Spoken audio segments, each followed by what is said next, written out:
नमस्कार दोस्तों, सीख ज़िंदगी चैनल में आपका स्वागत है।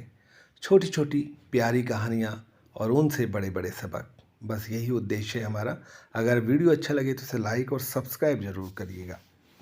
कहानी का शीर्षक है प्रेम के बोल। एक गांव में एक मजदूर रहा करता था जिसका नाम हरिराम था। उसके परिवार में कोई नहीं था। दिन भर अकेला मेहनत में लगा रहता था। दिल का बहुत ही दयालु और कर्मों का भी बहुत अच्छा था। मजदूर था इसलिए उसे उसका भोजन उसे मजदूरी के बाद ही मिलता था।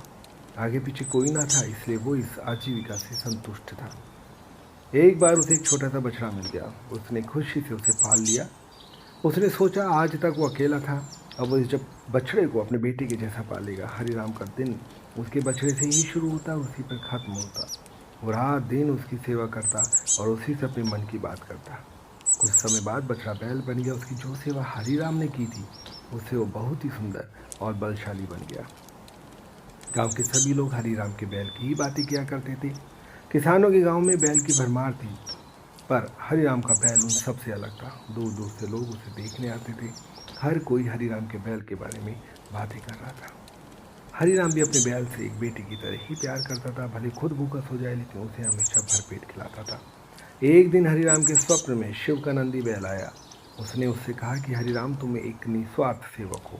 तुमने खुद की तकलीफ को छोड़कर अपने बैल की सेवा की है, इसलिए मैं तुम्हारे बैल को बोलने की शक्ति दे रहा हूँ।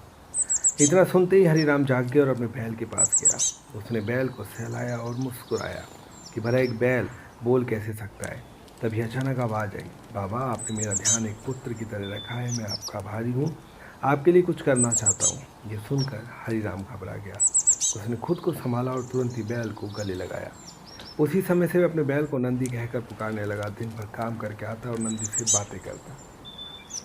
गरीबी की मार बहुत थी नंदी को, तो हरिराम भर पेट देता था भोजन, लेकिन खुद भूखा सो जाता था। ये बात नंदी को अच्छी नहीं लगी। उसने हरिराम से कही कि वो नगर के सेठ के पास जाए और शर्त रखे कि उसका बैल नंदी 100 गाड़ी खींच सकता है और शर्त के रूप में सेठ से 1000 मोहरे ले लेना। हरिराम ने कहा, नंदी, तू पागल हो गया है। भला कोई बैल इतना भार वहन कर सकता है? मैं अपने जीवन से खुश हूँ, मुझे नहीं करना चाहिए। लेकिन नंदी के बार बार आग्रह करने पर हरिराम को उसकी बात माननी पड़ी। एक दिन डरते डरते हरिराम सेठ दीनदयाल के घर पहुंचा। दीनदयाल ने उससे आने का कारण पूछा। तब हरिराम ने शर्त के बारे में कहा। सेठ जोर जोर से हंसने लगा। बोला, हरिराम, बैल के साथ रहकर क्या तुम्हारी मति भी बैल जैसी हो गई है? अगर शर्त हार गए तो 1000 मोहर के लिए तुम्हें अपनी झोंपड़ी तक बेचनी पड़ेगी। यह सुनकर हरिराम और अधिक डर गया, लेकिन मुंह से निकली बात पर मुकर भी नहीं सकता था। शर्त का दिन तय किया गया और सेठ दीनदयाल ने पूरे गांव में ढोल पिटवाकर इस प्रतियोगिता के बारे में गांव वालों को खबर दी और सभी को अद्भुत नज़ारा देखने बुलाया। सभी खबर सुनने के बाद हरिराम का मजाक उड़ाने लगे और कहने लगे, यह शर्त तो हरिराम ही हारेगा। यह सब सुन सुनकर हरिराम को और अधिक डर लगने लगा और उससे नंदी से घृणा होने लगी।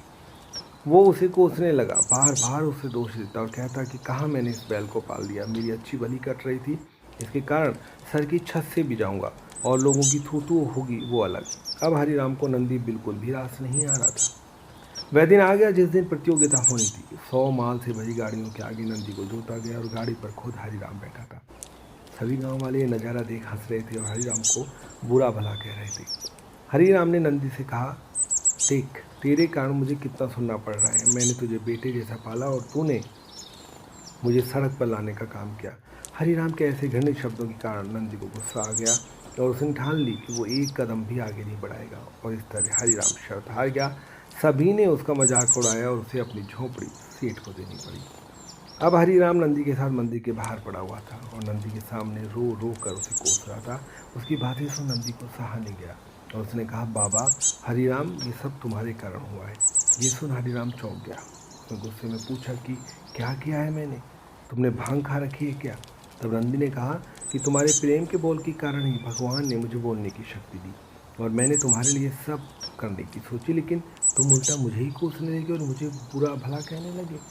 तब मैंने ठानी कि मैं तुम्हारे लिए कुछ नहीं करूँगा। अब मैं तुमसे फिर से कहता हूँ कि 100 गाड़ियाँ खींच सकता हूँ। तुम जाकर फिर से शर्त लगाओ और इस बार अपनी झोंपड़ी और 1000 मोहर की शर्त लगाना। हरिराम वही करता है और फिर से शर्त के अनुसार 100 गाड़ियाँ तैयार कर उस पर नंदी को जोता जाता है और फिर से उस पर हरिराम बैठता है और प्यार से सहलाकर उसे गाड़ियाँ खींचने कहता है और इस बार नंदी यह कर दिखाता है। जिसे देख सब स्तब्ध रह जाते हैं और हरिराम शर्त ही जीत जाता है। सेठ दीनदयाल उसे उसकी झोंपड़ी और 1000 मोहरे देता है।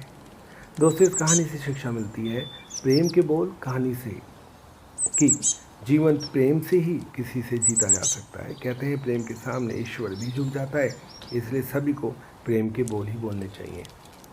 दोस्तों, अगर छोटा सा भी एक सबक इस कहानी के माध्यम से आपके पास पहुंचा है और आप चाहते हैं ऐसी कहानियाँ और हम आपके पास लाते रहें, तो बस इस चैनल को सब्सक्राइब करें, बेल आइकन का बटन दबाएं। आप सभी को बहुत बहुत धन्यवाद।